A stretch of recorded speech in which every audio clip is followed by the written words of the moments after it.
Hi students, ഇനി നമുക്ക് പഠിക്കാനായിട്ടുള്ളത് nano മെറ്റീരിയൽസിന് നമുക്ക് പല മെത്തേഡ് വഴി എങ്ങനെ സിന്തസൈസ് ചെയ്തെടുക്കാമെന്നുള്ളതാണ്.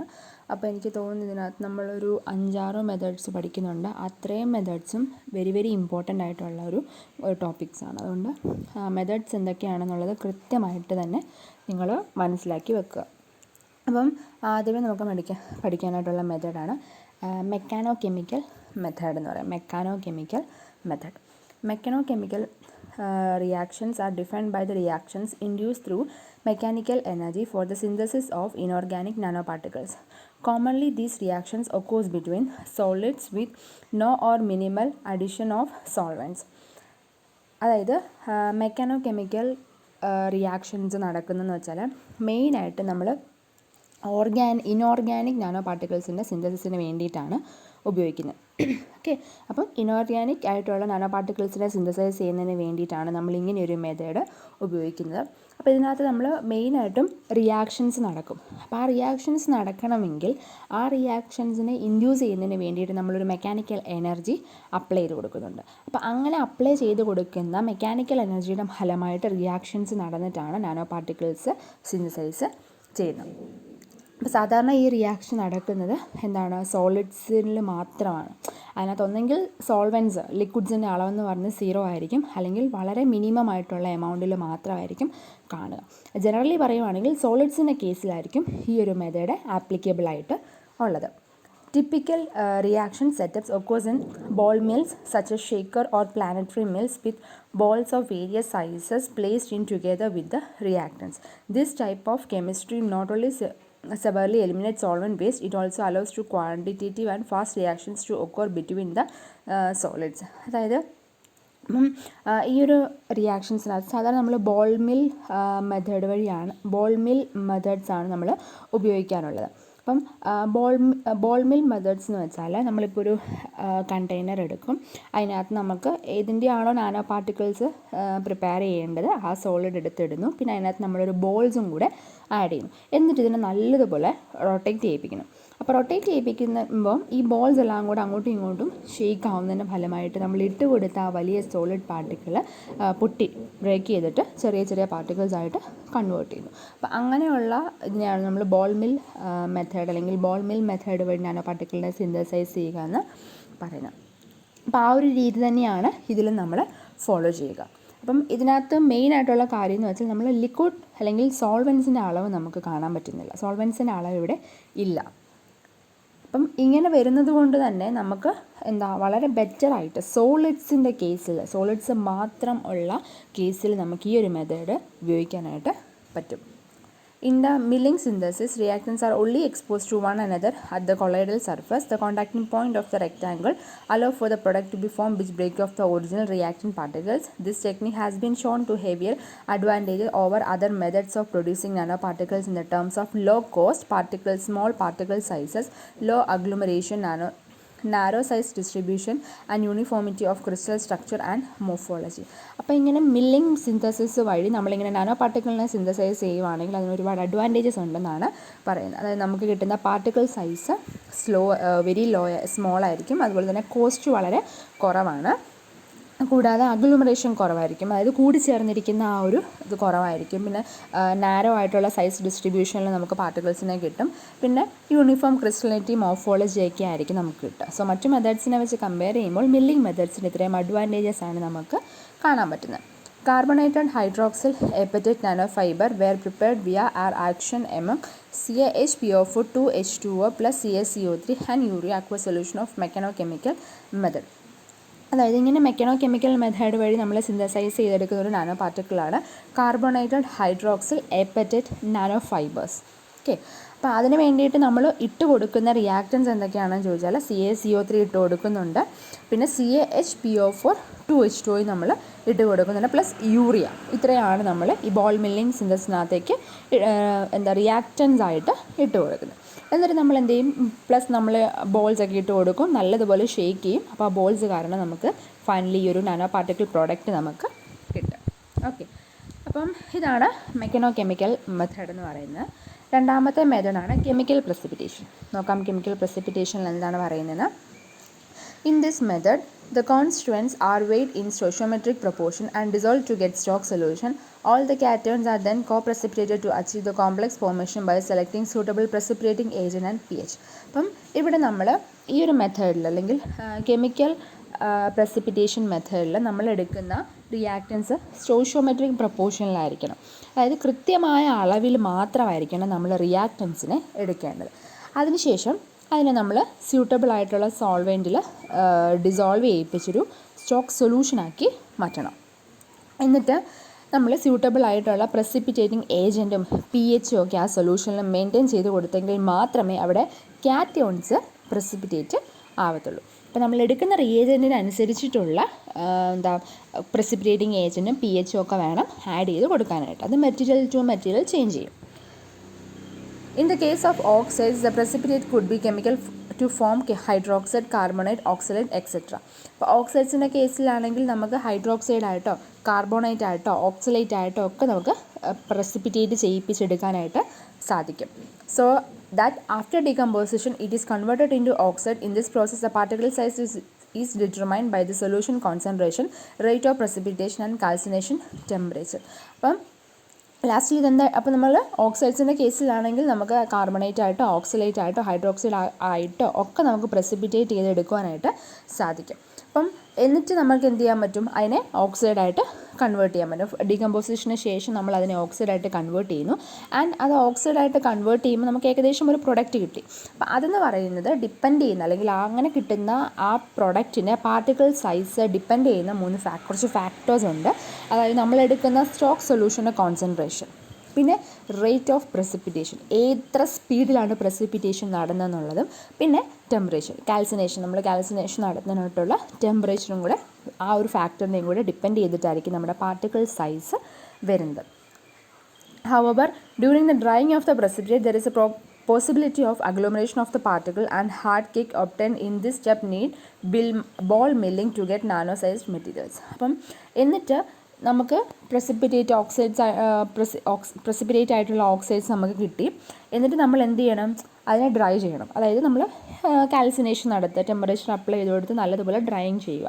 അങ്ങനെ ഡ്രൈയിങ് ചെയ്യുന്ന സമയത്ത് അവിടെ അഗ്ലൂമറേഷനുള്ള ചാൻസസ് വളരെ കൂടുതലാണ്. അതായത് പരസ്പരം അങ്ങോട്ടും ഇങ്ങോട്ടും പറ്റിപ്പിടിച്ചിരിക്കാനായിട്ടുള്ള, കൂട്ടം കൂടി കട്ടം പിടിച്ചിരിക്കാനായിട്ടുള്ള സാധ്യത വളരെ കൂടുതലാണ്.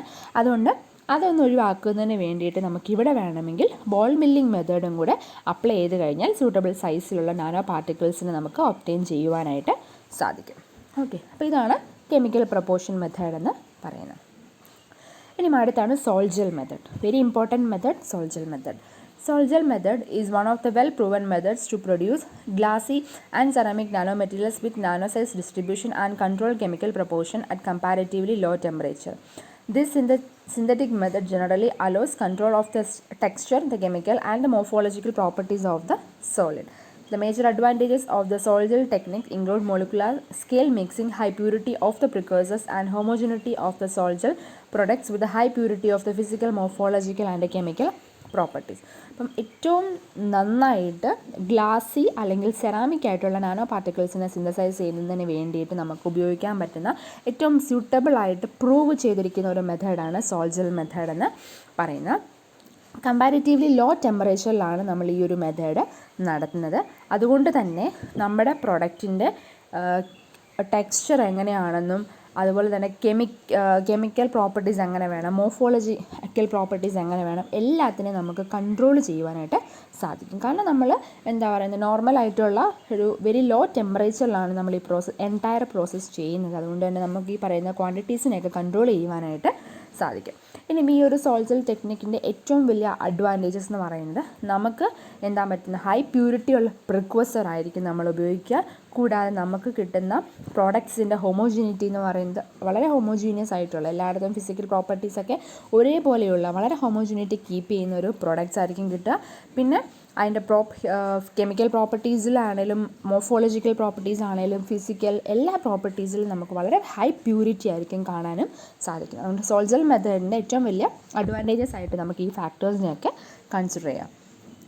In a typical sol-gel process a colloidal suspension or a sol, നമ്മൾ ഈ കൊളോയിഡൽ സസ്പെൻഷനെയാണ് സോൾ എന്ന പേരിൽ വിളിക്കുക.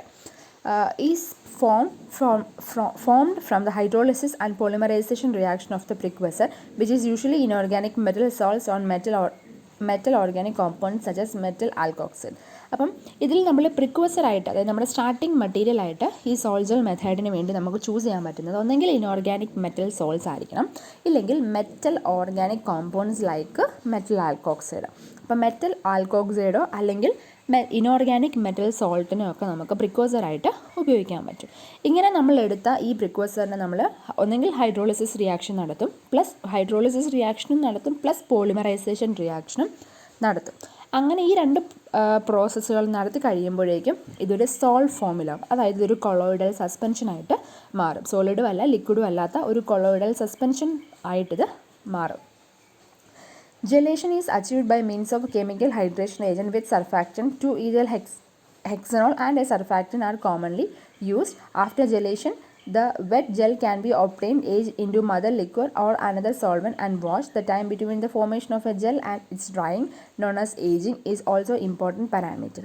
അപ്പം അതിനുശേഷം നമുക്കൊരു കൊളോയിഡൽ സസ്പെൻഷനായിട്ട് കിട്ടിയതിന് ശേഷം നമുക്കിതിനൊരു ജെലേഷൻ പ്രോസസ്സ് നടത്തണം, അതായത് ഇതിനെ ഒരു ജെൽ ഫോമിലേക്ക് കൺവേർട്ട് ചെയ്യണം. അപ്പം ഈ സോളിൽ നിന്നും ജെൽ എന്ന ഫോമിലേക്ക് കൺവേർട്ട് ചെയ്യുന്ന ആ പ്രോസസ്സിനെ വിളിക്കുന്ന പേരാണ് ജെലേഷൻ. അപ്പോൾ ജെലേഷന് വേണ്ടിയിട്ട് നമ്മൾ സാധാരണയായിട്ട് ഏതെങ്കിലും ഒരു സർഫാക്റ്റൻറ്റും 2-ethyl ഹെക്സനോളും ആയിരിക്കും ഉപയോഗിക്കുക. അതിനുശേഷം ജെലേഷൻ അങ്ങനെ കൺവേർട്ട് ചെയ്ത് കഴിയുമ്പോഴേക്കും ജെലേഷൻ പ്രോസസ്സ് നടക്കും. ജെലേഷൻ പ്രോസസ്സിന് ശേഷം നമ്മൾ എന്ത് ചെയ്യുന്നു, ഈ ഏതെങ്കിലും ഒരു ലിക്വർ ഉപയോഗിച്ചുകൊണ്ട് നല്ലതുപോലെ ഈ ജെല്ലിനെ വാഷ് ചെയ്യുന്നു. വാഷ് ചെയ്തതിന് ശേഷം നമ്മളിതിനെ ഏജിങ് എന്ന് പറയുന്ന ഒരു പ്രോസസ്സിന് വിധേയമാക്കുന്നു.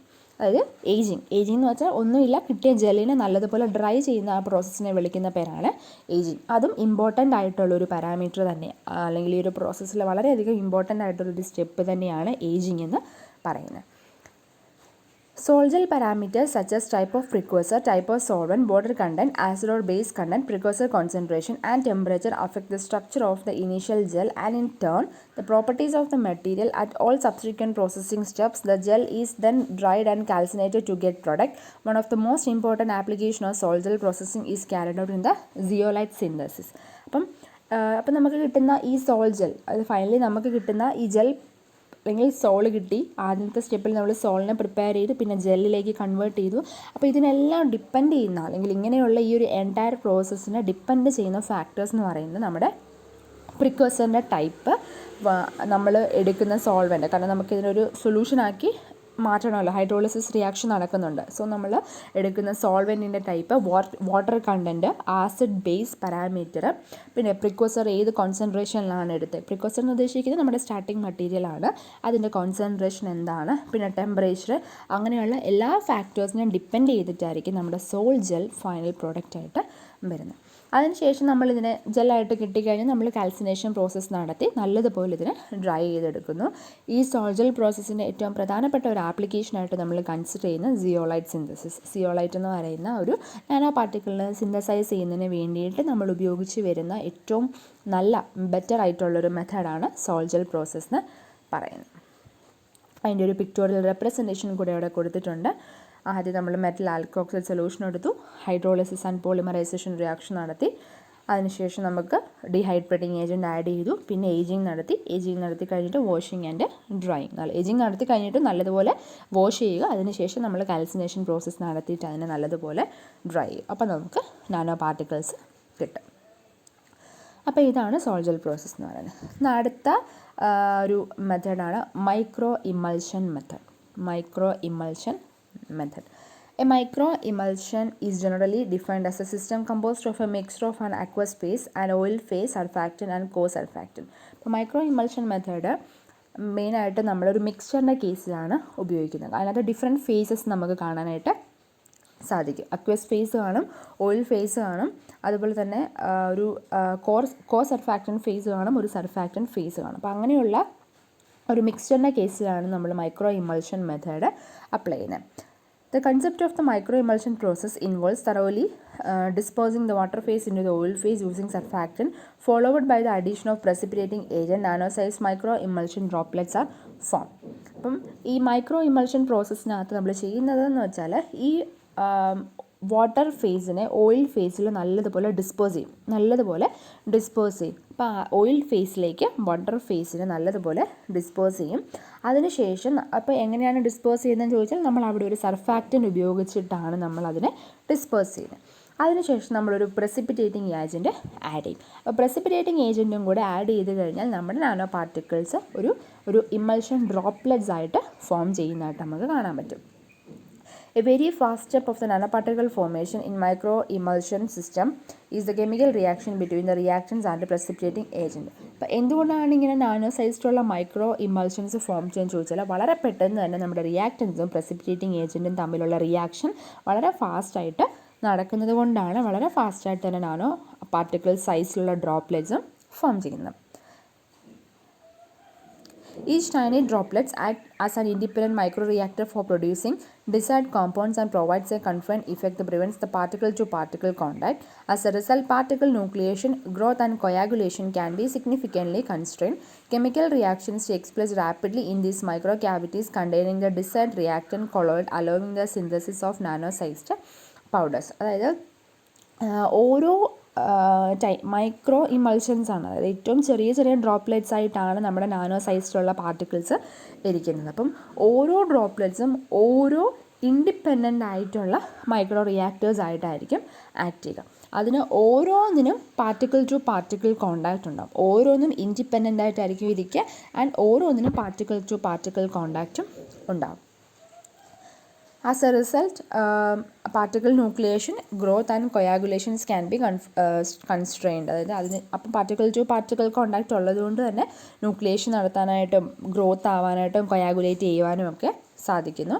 Chemical reactions takes place rapidly in these micro cavities containing the desired reactant colloid allowing the synthesis of nano-sized particles. അപ്പോൾ ഇങ്ങനെയുള്ള മൈക്രോ ക്യാവിറ്റീസിൽ നടക്കുന്ന കെമിക്കൽ റിയാക്ഷൻസിൻ്റെ ഫലമായിട്ടാണ് നമുക്കിതുപോലുള്ള നാനോ സൈസ്ഡ് പൗഡേഴ്സൊക്കെ ഫോം ചെയ്യിപ്പിക്കുവാനായിട്ട് സാധിക്കും. അപ്പോൾ ഇതാണ് മൈക്രോ ഇമൾഷൻ മെത്തഡ്. അതിൻ്റെ ഒരു പിക്ടോറിയൽ റെപ്രസെൻറ്റേഷൻസും കൂടെ നിങ്ങൾക്ക് അവിടെ കൊടുത്തിട്ടുണ്ട്. കണ്ടോ, ചെറിയ പാർട്ടിക്കിൾസ് ആയിട്ട് ആദ്യം ഓരോന്നും ഓരോ ഇൻഡിവിജ്വൽ ഡ്രോപ്ലെറ്റ്സ് ആയിട്ടിരിക്കുന്നു. പിന്നെ അത് പക്ഷേ അതിന് പാർട്ടിക്കിൾ ടു പാർട്ടിക്കിൾ കോണ്ടാക്റ്റ് വരുന്നു. സോ പരസ്പരം അങ്ങോട്ടും ഇങ്ങോട്ടും പിന്നെ ഇതാവുന്നു, ഗ്രോത്ത് ആവുന്നു, കൊയാഗുലേറ്റ് ചെയ്ത് പോകുന്നു. The microemulsion techniques promises to be one of the versatile preparation method which enables to control the particle properties such as mechanism of the particle size, control geometry, morphology, homogeneity and surface area. അപ്പം ഈ ഒരു method വഴി നമ്മൾ prepare ചെയ്തെടുക്കുന്ന nano പാർട്ടിക്കിൾസിൻ്റെ particle size നമുക്ക് control ചെയ്യാൻ സാധിക്കും. Geometry, morphology, homogeneity and surface area അതെല്ലാം നമുക്ക് തന്നെ കൺട്രോൾ ചെയ്യുവാനായിട്ട് സാധിക്കും.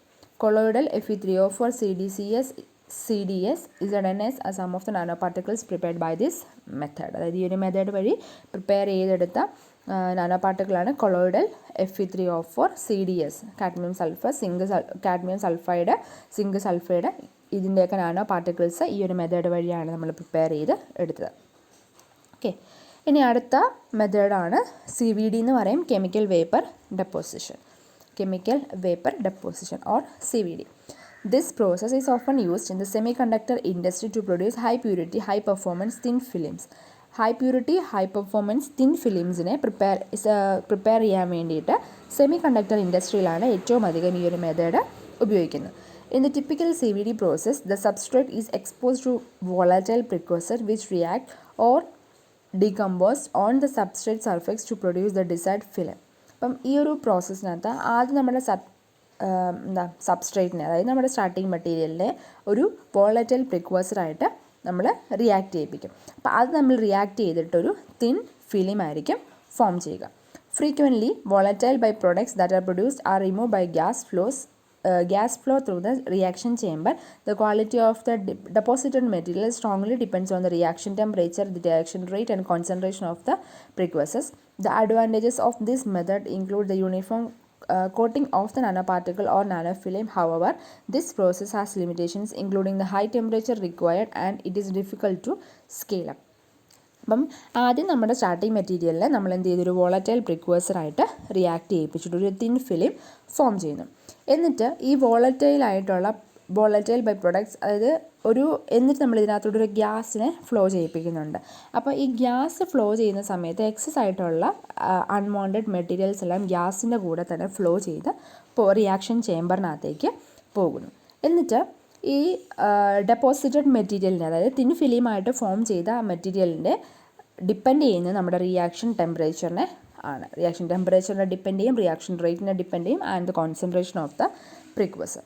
ആൻഡ് ഈ ഒരു മെത്തേഡ് വഴി പ്രിപ്പയർ ചെയ്ത് എടുക്കുന്നതിൻ്റെ അഡ്വാൻറ്റേജസ് എന്താണെന്ന് വെച്ചാൽ നമുക്ക് യൂണിഫോം ആയിട്ടുള്ള, അതായത് തിൻ ലെയറിലായിരിക്കും നമ്മുടെ നാനോ പാർട്ടിക്കിൾ ഫോം ചെയ്ത് വരുന്നത്. പക്ഷേ ഈ ടെമ്പറേച്ചർ അല്ലെങ്കിൽ ഈ ഒരു പ്രോസസ്സിന് കുറച്ച് ലിമിറ്റേഷൻസ് ഉണ്ട്. കാരണം വെരി ഹൈ ടെമ്പറേച്ചർ വേണം നമ്മൾ അപ്ലൈ ചെയ്ത് കൊടുക്കാനായിട്ട്. And it is difficult to scale up, അതായത് അതിനെ ഒന്ന് ടൈലർ ചെയ്തെടുക്കാനായിട്ടും കുറച്ച് ബുദ്ധിമുട്ടായിരിക്കും. ഇതാണ് അതിൻ്റെ ഒരു ഫിഗർ കൊടുത്തിരിക്കുന്നത്. CVD has also been utilized for the synthesis of technologically important material carbon nanotube. അതായത് കാർബൺ നാനോ ട്യൂബ് പ്രിപ്പയർ ചെയ്യുന്നതിന് വേണ്ടിയിട്ട് നമ്മൾ CVD മെത്തേഡാണ് ഉപയോഗിക്കുക. SN4+ doped with TiO2 nanoparticle films were prepared by CVD method and found that more surface defects were present on the surface due to the doping with zinc. പിന്നെ നമ്മൾ CVD method വഴി SN4 doped with TiO2 nano പാർട്ടിക്കിൾസും synthesize ചെയ്തു. അങ്ങനെ പക്ഷേ അതിൻ്റെ സർഫസിൽ ഒരുപാട് ഡിഫക്ട്സ് നമുക്ക് കാണാനായിട്ട് സാധിച്ചു. കാരണം SN വെച്ചിട്ട് ഡോപ്പിംഗ് നടത്തിയത് കാരണം കുറേ സർഫസ് ഡിഫക്ട്സ് നമുക്ക് കാണാനായിട്ടും സാധിച്ചിട്ടുണ്ട്. അങ്ങനെ പ്രിപ്പയർ ചെയ്തതും ഈ CVD മെത്തേഡ് വഴി ആണ്. കണ്ടോ, CVD മെത്തേഡ് വഴി നമ്മൾ കാരിയർ ഗ്യാസിനോടൊപ്പം കൊടുക്കുന്നു, നാനോ ഹീറ്റ് ചെയ്യുന്നു. പക്ഷേ അപ്ലൈ ചെയ്യുന്ന ടെമ്പറേച്ചറിനെ ഡിപ്പെൻഡ് ചെയ്തിട്ട് അവിടെ thin layer of nano particles ആ ചേമ്പറിനുള്ളിൽ ഫോം ചെയ്യും. പിന്നെ എക്സസ് ആയിട്ടുള്ളതൊക്കെ ആ ഗ്യാസിൻ്റെ കൂടെ ഫ്ലോ ചെയ്ത് പുറത്തേക്ക് പോവുകയും ചെയ്യുന്നുണ്ട്. ഇനിയും അടുത്ത മെത്തേഡാണ് chemical reduction. Chemical reduction is the most frequently applied method for the preparation of metal nanoparticles as stable colloidal dispersion in water or organic solvents. Commonly used reducing agents are borohydride, citrate and elemental hydrogen. അതായത് നമ്മൾ വളരെ stable ആയിട്ടുള്ള colloidal ഡിസ്പോഷൻ ആയിട്ടുള്ള nano പാർട്ടിക്കിൾസിനെ synthesise ചെയ്യുന്നതിന് വേണ്ടിയിട്ട് നമ്മൾ ഉപയോഗിക്കുന്ന ഒരു മെത്തേഡാണ് കെമിക്കൽ റിഡക്ഷൻ മെത്തേഡ്. സാധാരണയായിട്ട് നമ്മൾ ഇതിനകത്ത് റെഡ്യൂസിങ് ഏജൻ്റായിട്ട് ഉപയോഗിക്കുന്നത് ബോറോഹൈഡ്രേറ്റ്, സിട്രേറ്റ്, എലമെൻ്റൽ ഹൈഡ്രജൻ ഒക്കെയാണ്. The reduction of metal ions in aqueous solution generally yields colloidal metal particle with diameter of several nanometers. അപ്പോൾ ഇങ്ങനെ മെറ്റൽ അയോൺസിനെ റെഡ്യൂസ് ചെയ്യുന്നതിൻ്റെ ഫലമായിട്ട് ജനറലായിട്ടും നമുക്ക് നാനോമീറ്റർ റേഞ്ചിലുള്ള പാർട്ടിക്കിൾസിനെ തന്നെ ഫോം ചെയ്യിപ്പിക്കാനായിട്ട് സാധിക്കും. അതായത് കൊളോയിഡൽ ഫോമിലുള്ള നാനോ പാർട്ടിക്കിൾസിനെ ഉണ്ടാക്കിയെടുക്കാൻ പറ്റും. Initially the reduction of various complexes with metal ions lead to the formation of metal atoms which is followed by agglomeration into oligomeric clusters. അപ്പം ആദ്യം ഇങ്ങനെ റെഡ്യൂസ് ചെയ്ത് വേരിയസ് കോംപ്ലക്സുകളായിട്ട് ഫോം ചെയ്യുന്നു. എന്നിട്ടത് മെറ്റൽ അയോൺസ് ആയിട്ട് പിന്നെ അത് അയോൺസ് ആയിട്ട് മാറുന്നു. പിന്നെ ഫൈനലി അത് മെറ്റൽ ആറ്റംസ് ആയിട്ട് മാറിയിട്ട് ഒരു ഒലിഗോമെറിക് ക്ലസ്റ്റർ ഫോം ചെയ്യുന്നു. These clusters eventually lead to the formation of colloidal metal particles. എന്നിട്ട് ഇങ്ങനെ ക്ലസ്റ്റേഴ്സ് ആയിട്ട് ഫോം ചെയ്തതിന് ശേഷം പിന്നെ അത് കുറച്ച് ടൈമൊക്കെ കഴിയുമ്പോഴേക്കും ഒരു കൊളോയിഡൽ മെറ്റൽ പാർട്ടിക്കിൾസ് ആയിട്ട് മാറുന്നു. Group 6b metal halides such as CrCl3, MoCl3, WCl4 can be reduced into their corresponding metals by using NaBT thrice H sodium triethoxy boron hydrate with toluene as a solvent as at room temperature. അപ്പം group 6bയിലുള്ള metal ഹാലൈഡ്സിനെയൊക്കെ നമുക്ക് sodium ട്രൈഇതോക്സി boron hydrate എന്ന് പറയുന്ന reducing agent ഉപയോഗിച്ച് ടൊളുവിനുമായിട്ട് react ചെയ്യിപ്പിച്ച് നമുക്ക് അതിൻ്റെ corresponding metals നമുക്ക് reduce ചെയ്തെടുക്കാനായിട്ട് സാധിക്കും. അതായത് മെറ്റൽ ഹാലൈഡ്സ് എടുത്തിട്ട് അതിൻ്റെ കറസ്പോണ്ടിങ് മെറ്റലായിട്ട് നമുക്കതിനെ കൺവേർട്ട് ചെയ്തെടുക്കാനായിട്ട് സാധിക്കും in the colloidal nano forms. Nano സൈസിലായിരിക്കും, പക്ഷേ കൊളോയിഡൽ ഫോമിൽ നമുക്ക് മെറ്റലായിട്ട് എടുക്കാനായിട്ട് പറ്റും by using chemical reduction method. അപ്പം ഇത്രയും 6 മെത്തേഡുകളാണ് നാനോ പാർട്ടിക്കിൾ സിന്തസിസിന് വേണ്ടിയിട്ട് നിങ്ങൾക്ക് പഠിക്കാനായിട്ടുള്ളത്. നല്ലതുപോലെ കേട്ടിട്ട് ഏതെങ്കിലും മെത്തേഡിനകത്ത് ഡൗട്ട് ഉണ്ടെങ്കിൽ മനസ്സിലാവാത്ത ഉണ്ടെങ്കിൽ ചോദിക്കുക.